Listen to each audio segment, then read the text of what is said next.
Hi friends, welcome to ARK Vasanthi கிரியேட்டர்ஸ்லேருந்து அனந்தலட்சுமி பேசுகிறேன். நாளைக்கு விநாயகர் சதுர்த்தி இல்லையா, அதுக்கு நம்ம பூரணம் எப்படி வதக்கிறது, இது பூரணம் வதக்கி கொழக்கட்டை எப்படி பண்ணுறதுன்னு பார்க்கலாம். இதில் ஒரு டம்ளர் நான் தேங்காய் எடுத்துன்னு இருக்கேன், துருவின தேங்காய்.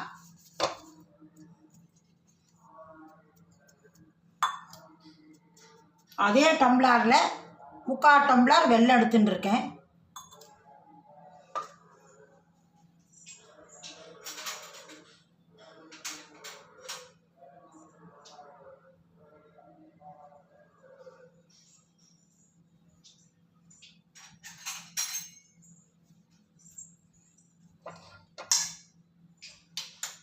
நம்ம ஸ்டவ் பற்ற வச்சுட்டு கொஞ்சம் நல்லா தேங்காய் லேசாக கொஞ்சம் லைட்டாக வறுக்கலாம்.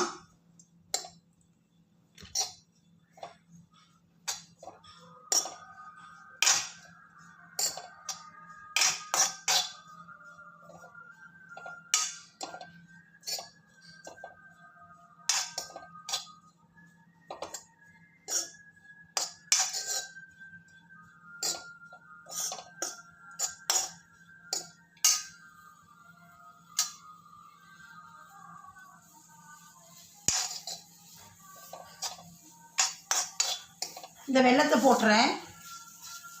ஒரு டம்ளர் தேங்காய் எடுத்துட்டுருக்கேன், அதுக்கு 3/4 டம்ளர் வெல்லம் எடுத்துட்டுருக்கேன்.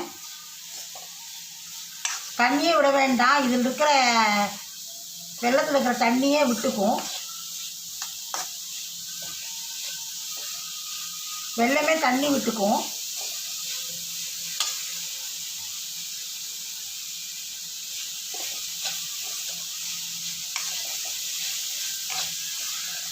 நல்லா வெல்லம் கரைஞ்சா போதும்.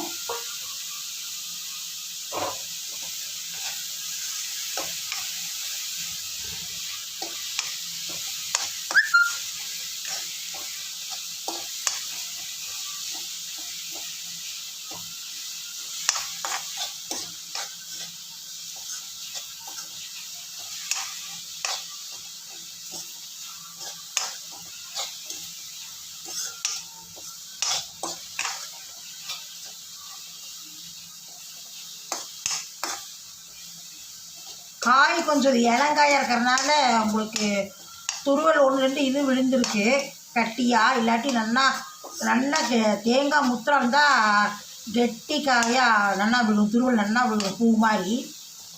கொஞ்சம் ரோட்டு ஒட்டி போட்டுருக்கலாம், போட்டுட்டேன்.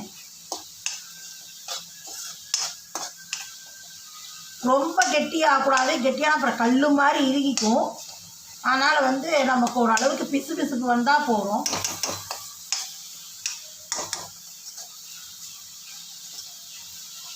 கொஞ்சம் ஏலக்காய் போட்டுக்கலாம்.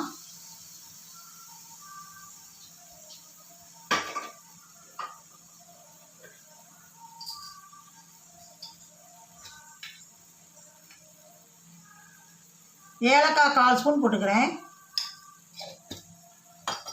வாசனை வருது பார்த்தீங்களா, நல்லா பாகு வாசனை வருது.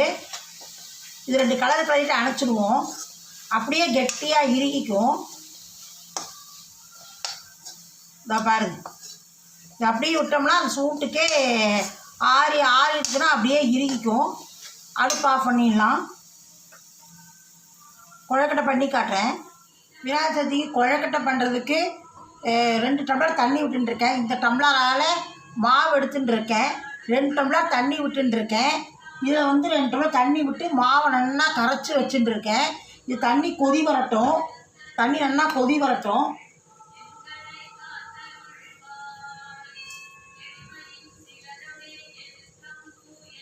நம்ம சமையலுக்கு என்ன ஆயில் யூஸ் பண்ணுறோமோ அதை கொஞ்சம் எண்ணெய் விட்டுக்கலாம். ஆயில் நான் நல்லெண்ணெய் விடுறேன், ஒரு 2 ஸ்பூன் விடுறேன், 2-3 ஸ்பூன் விட்டுக்கிறேன். இப்படி பண்ணேன்னா கட்டி தட்டாது. நம்ம அந்த மாதிரியும் பண்ணலாம். தண்ணியை கொதிக்க வச்சு அதை நல்லா இழுத்து இழுத்து பிசையணும். இது நைஸாகவே இருக்கும், பிசைய வேண்டாம்.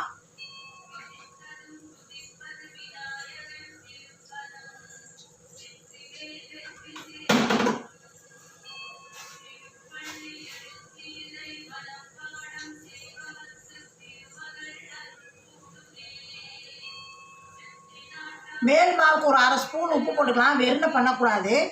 அதனால் ஒரு அரை ஸ்பூன் உப்பு போட்டுக்கலாம்.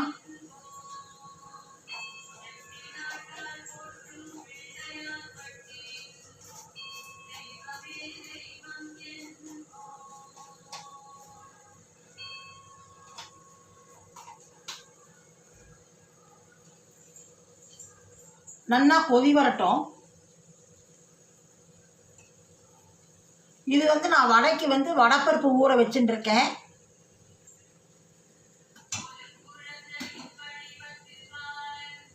கார குழக்கட்டைக்கு வந்து அரை டம்ளர் உளுத்து பருப்பு, ஒரு 1/4 டம்ளர் வந்து கடலைப்பருப்பும் போட்டு ஊற வச்சுட்டு இருக்கேன். இதில் வந்து உப்பு காரம் போட்டு அரைச்சி கார குழக்கட்டை பண்ணலாம். அரிசி தாங்க அரைச்சி விட்ட பாயசத்துக்கு அரிசி ஊற வச்சுட்டு இருக்கேன். ஒரு சும்மா இவ்வளோ ஊற வச்சுட்டு இருக்கேன் அரிசி.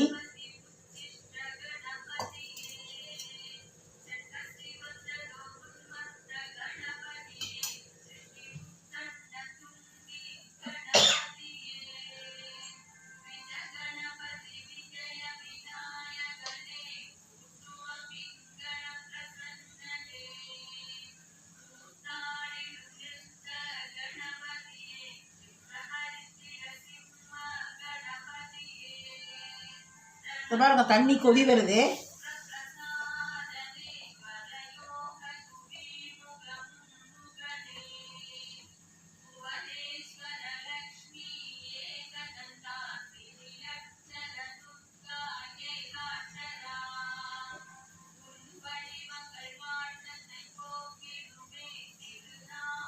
இந்த மாவை கரைச்சி வச்சுட்ட மாவு விடலாம். விட்டு அப்படியே கலரிகிட்டே இருக்கணும்.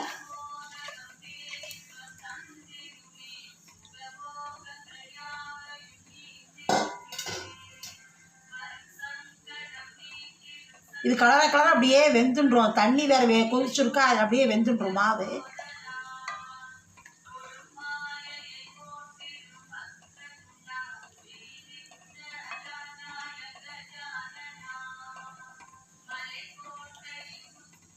சிம்மில் வச்சுட்டுலாம் அடுப்பை கொஞ்சம் மெதுவாக சிம்மில் வச்சுட்டோம்னா கொஞ்சம் மெதுவாக விளையாடி சட்டுன்னு வெந்துடும்.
இப்படி தண்ணி தொட்டு பார்த்தா நமக்கு ஒட்டாத வரணும்.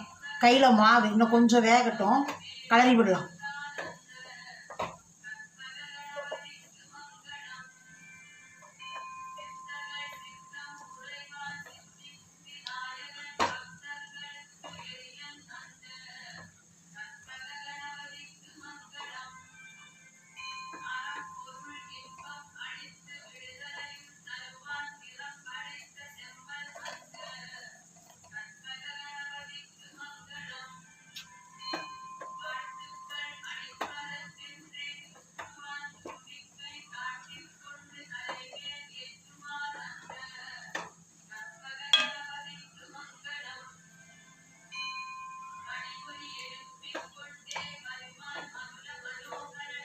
பார்த்தீங்கன்னா அப்படி ஒட்டாது வருது பாருங்க பாண்லியில்.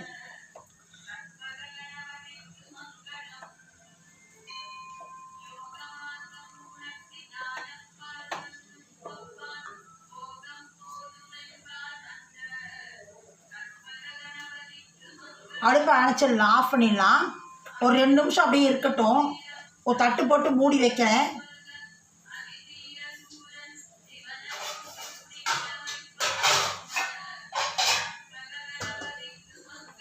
ஒரு 2 நிமிஷம் தட்டு போட்டு மூடி வச்சோம்னா அப்படியே அந்த சூட்டுக்கே புழுங்கி வெந்துடும். அப்புறம் எடுத்து இந்த ஈரத்துணியில் நம்ம ஏதாவது துண்டு ஈரமணி வச்சுட்டுருக்கேன். வெள்ளைத்துண்டு, கலர் துண்டு போட்டிங்கன்னா கலர் கலராக ஒட்டிக்கும். வெள்ளைத்துண்டில் போட்டிங்கன்னா சுற்றி வச்சுட்டு கொஞ்சம் சூடு கை பொறுக்கிற சூடு கொஞ்சம் ஆறுனாட்டு நம்ம பிடிச்சி இதை பாருங்க. நான் வந்து பூரணம் உருட்டி வச்சுட்டுருக்கேன், தேங்காய் பூரணம்.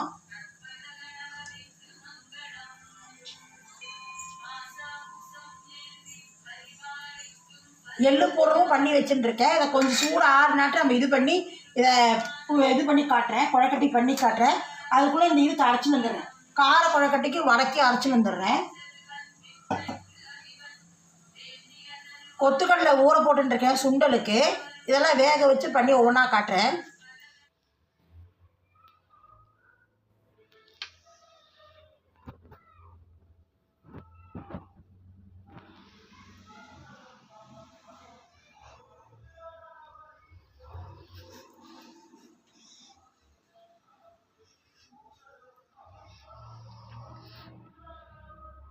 வீடியோ பாருங்கள், பிடிச்சிருந்தா லைக் பண்ணுங்கள்.